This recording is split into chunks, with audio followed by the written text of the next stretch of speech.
Let me tell you something. Beginners don't want to hear. Trading is not a casino. Trading is not a game.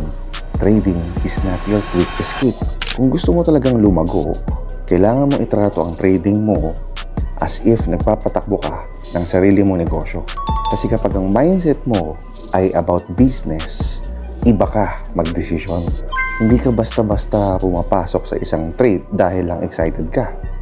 Hindi ka nag-overtrade kapag bored ka. At hindi ka nag-all-in dahil lang sa gusto mong makabawi agad. You start thinking like an operator. Magkano ang risk? Ano ang plano? Ano ang worst case scenario? Kaya ba ng kapital ko? By data ba ako or pure emotion lang? Yan ang difference ng gambler sa trader. A gambler wants action, habang ang tunay na trader gusto ng quality execution. Ang mga sugarol, palagi tinatanong, magkano kikitain dyan? Ang trader naman, magkano ang kaya kong matalo kung matatalo man without destroying my account. Ito real talk.